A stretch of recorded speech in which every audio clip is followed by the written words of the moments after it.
केंद्रीय कृषि एवं ग्रामीण विकास मंत्री शिवराज सिंह चौहान ने बीड जिले के सिरसला में ग्लोबल विकास ट्रस्ट (GVT) कृषिकुल के किसान सम्मेलन को संबोधित किया। इस मौके पर उन्होंने किसानों से सीधे बातचीत की और खेती में अपनाए गए नए नवाचारों की सराहना की। किसानों ने रेशम की खेती, प्राकृतिक खेती और जल संचय के उपायों पर अपने अनुभव साझा किए। श्री चौहान ने कहा कि किसानों की आय बढ़ाना ही उनका संकल्प है और कोई भी किसान मजबूरी में आत्महत्या का मार्ग न चुने।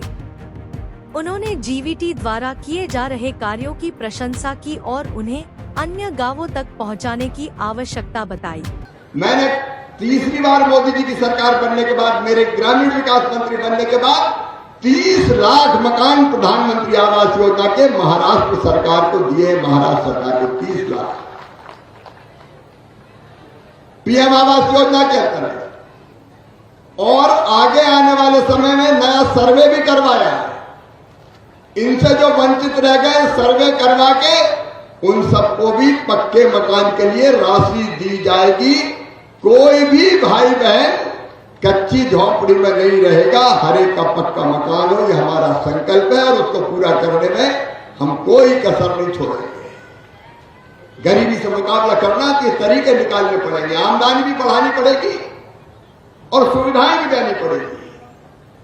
तो दोनों दृष्टियों से हम काम करने की कोशिश कर रहे हैं। अपने देश में और कुछ हो ना हो, 5 साल 12 महीने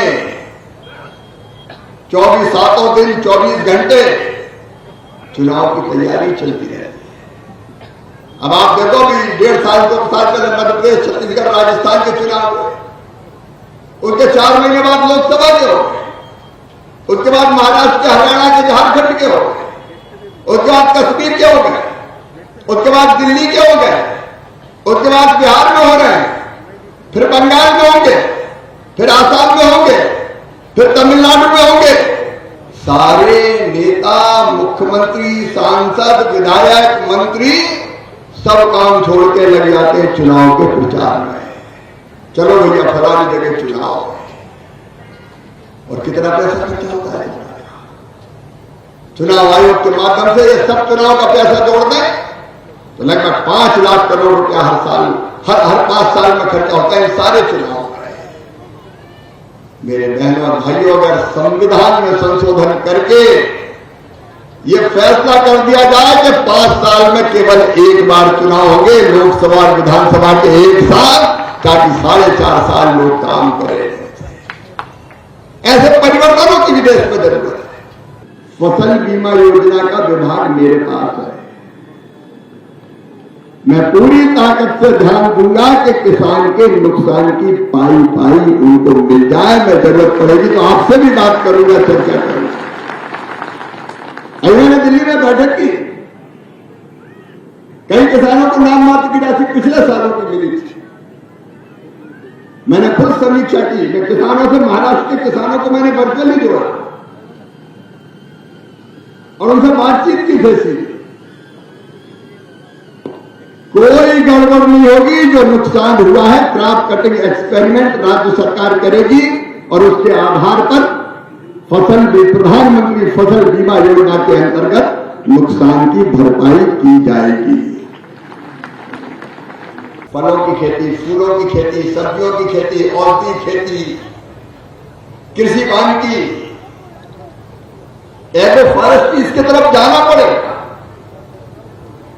और इसके लिए जो काम ग्लोबल विकास ट्रस्ट ने किया, भाई मैं आपको और आपकी पूरी टीम को बधाई देता हूं। अभी आपने किताब में लिखा है कि पहले एक किसान कमाता था 37,000, ये परंपरागत फसलों के माध्यम से।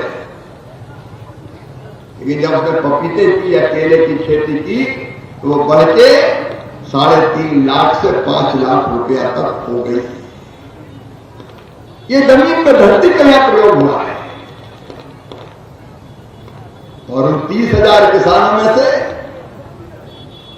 जो ये फलों की खेती कर रहे हैं, ग्लोबल विकास ट्रस्ट के प्रशिक्षण को प्राप्त करके, उनसे पौधे प्राप्त करके, उनमें से शायद कई किसान यहां बैठे होंगे। ऐसे किसान बैठे जिन्होंने केले की या पपीते की खेती की है। अगर बैठे हो तो जरा हाथ उठाएं, जिसके बारे में मेरे भाई कह रहे थे, जिन्होंने ग्लोबल विकास ट्रस्ट के माध्यम से यह खेती की है। एक बार हाथ उठा के बताएं, आमदनी बढ़ी है कि नहीं बढ़ी? आपकी इनकम बढ़ी है कि नहीं बढ़ी? बढ़िया तो जोर से बताओ ना, बढ़ी है कि नहीं? ये जरूरत है कि हम खेती के पैटर्न को बदलें और उस पैटर्न को बदलने में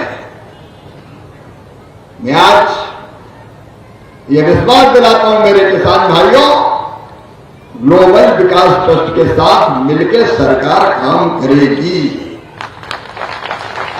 हमारा कृषि विज्ञान केंद्र आपके साथ जुड़ा हुआ है। हमने कृषि विज्ञान केंद्र को आपसे जोड़ा है। वीसी साहब बैठे हैं, इंद्रमणि जी, वो भी मुझे बता रहे थे और मैं उनको आग्रह भी कर रहा हूं कि पूरी तरह से यूनिवर्सिटी की टीम यहां मिलकर जीवीटी और किसानों के साथ काम करे ताकि इस प्रयोग को और आगे बढ़ाया जा सके। हमने जो रणनीति बनाई है वह है नंबर 1, उत्पादन बढ़ाना। पर हेक्टर उत्पादन बढ़ना चाहिए, पर एकड़ उत्पादन बढ़ना चाहिए। 4 क्विंटल 5 क्विंटल पर एकड़ से काम नहीं चलेगा। इसलिए मेरे किसान भाइयों, पहली बार मैंने वैज्ञानिक जो लैब में बैठ के रिसर्च करते थे उनको कहा कि केवल लैब में मत बैठो, लैंड में किसान के पास तो जाओ कि उसकी समस्याएं क्या है। विकसित कृषि संकल्प अभियान चलाया और वैज्ञानिक अधिकारी, प्रगतिशील किसान केवीके मतलब कृषि विज्ञान केंद्र और एग्रीकल्चर यूनिवर्सिटी के वीसी बैठे हैं, वो सहित हम क्या किसानों से तो बात करो, उनकी तकलीफ क्या है।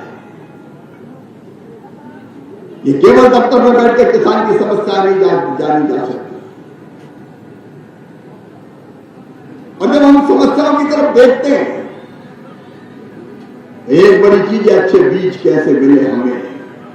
कई बार जब कोई रोग लगता है तो कई तरह के पेस्टिसाइड डालता है, दवाइयां डालता है, लेकिन कई बार वो दवाई डालता तो फर्क ही नहीं पड़ता।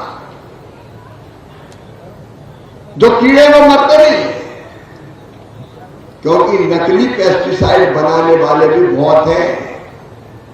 मैंने संकल्प लिया है कि नकली के व्यापार को बनाने वालों को हम समाप्त कर देंगे, चलने नहीं देंगे किसी भी कीमत पर। नकली पेस्टिसाइड कुछ भी बना रहे हैं और अभियान कराया कि छापामारी करो।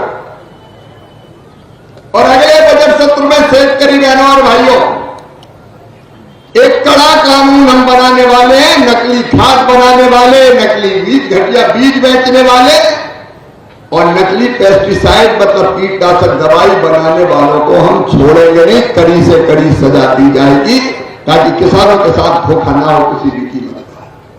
मोदी जी के नेतृत्व में हमारा संकल्प है कि हम बेहतर बीज ऐसे, क्योंकि आजकल मौसम बदल रहा है। कभी हमारे यहां सूखा पड़ता था, लेकिन इस बार ऐसी बारिश हुई कि पानी ने फसलें बर्बाद कर दी। मेरे शेतकरी बहनों और भाइयों, संकट में किसान है, फसलें बर्बाद और तबाह हुई है।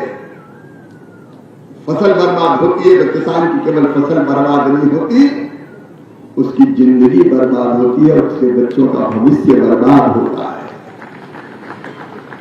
लेकिन आज मैं आपको आश्वस्त करने आया हूं, मुख्यमंत्री जी ने भी आप पैकेज की घोषणा की है और केंद्र सरकार से हमने टीम भेजी थी। अभी 1 सप्ताह भारत सरकार की टीम यहां घूम के गई है, क्षति का आकलन किया है, मैं आपको विश्वास दिलाता हूं कि केंद्र सरकार और राज्य सरकार मिलकर किसानों की इतनी सहायता करेगी कि आपको इस संकट के पार निकाल के ले जाएंगे। आंखों में आंसू लाने की जरूरत नहीं है। हम दो तरफ से आपकी मदद करेंगे। एक, अभी जो नुकसान हुआ उसका आरबीसी 6-4 के अंतर्गत मुआवजे की राशि राज्य सरकार देगी और एक एसडीआरएफ का फंड रहता है।